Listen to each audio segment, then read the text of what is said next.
Hello my fellow people, today we have an relationship drama story, please enjoy. Title: Am I the A for divorcing my husband over his jealousy of my previous relationship? I'm a 27-year-old woman, and I've been married to my husband Spencer, who is 28, for 2 years, although we've been together for a total of 6 years. We don't have any children, and I've known Spencer since elementary school. Our relationship has been loving from the start, but now it's being ruined by Spencer's insecurity after learning that I was with another guy before him. Spencer knows that I am bisexual. Throughout most of high school, I dated girls. After graduation, I slept with Thomas, who is my best friend Maven's cousin. We were teenagers at the time. He was the only guy I had ever been with. We dated briefly, but it didn't lead anywhere. I then dated my last ex-girlfriend from ages 18 to 20 in college.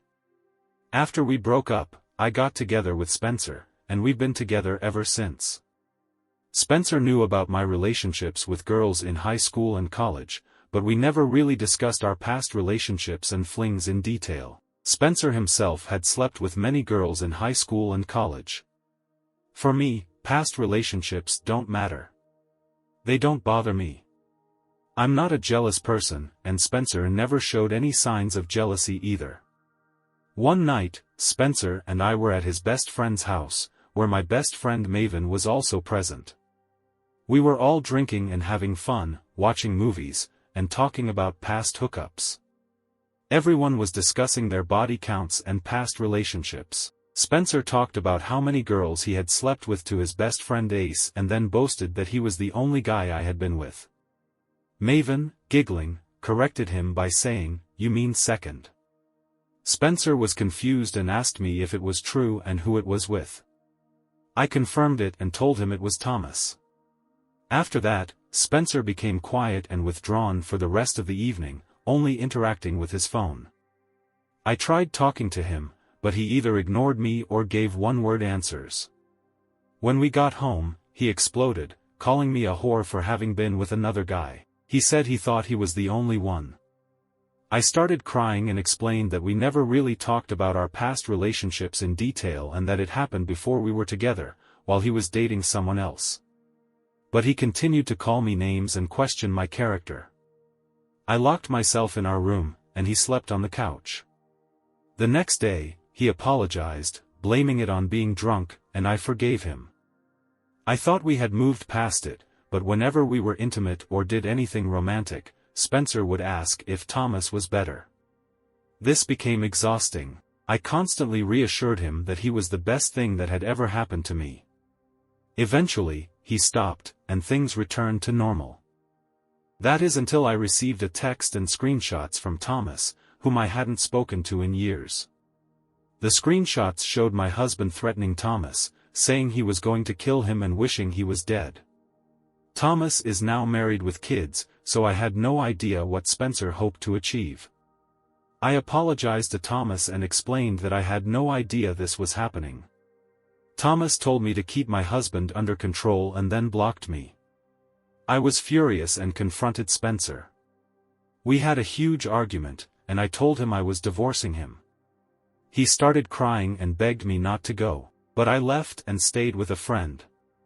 I'm done with his behavior. Now, his friends are harassing me, calling me a whore and a liar, while his family is asking me to come back. But I just can't. Spencer has caused so much stress over something that happened years before we got together. AITA if I proceed with the divorce? Update. I began looking for a divorce lawyer and stayed at a friend's place for a few days. When I returned, Spencer wanted to talk. I agreed.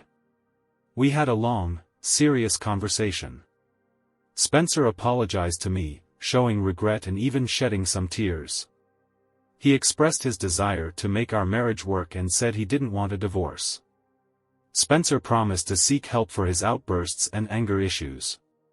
He apologized for discussing his past hookups in front of me, for calling me horrible names, and for treating me badly. He assured me that he would never bring up Thomas again and wouldn't compare himself to Thomas.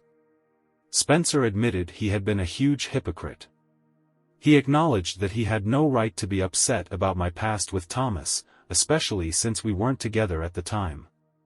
He emphasized that what mattered now was that we had each other. Spencer told me I was the only woman he had ever loved, the love of his life, and that he wanted to be with me forever. Spencer also told his friends to stop bothering me and admitted it was his fault. He tried to message Thomas to apologize but had been blocked each time. Spencer reassured me that he accepted me for who I am and loved me deeply. He told me I was the most beautiful and best wife he could ever ask for, and that I was the love of his life. He attempted to kiss me, but I gently pushed him away. At this point, I was a crying mess. I accepted his apology because he seemed sincere and genuine, but I was still unsure and considering proceeding with the divorce. I told Spencer it wasn't okay to kiss me and that our trust was very fragile, requiring a long time to rebuild, especially after all the hurt he had caused. Spencer accepted this and promised to take things slow and not push me away, even if we eventually divorced. He has been doing better since. His friends, including his best friend Ace, apologized to me.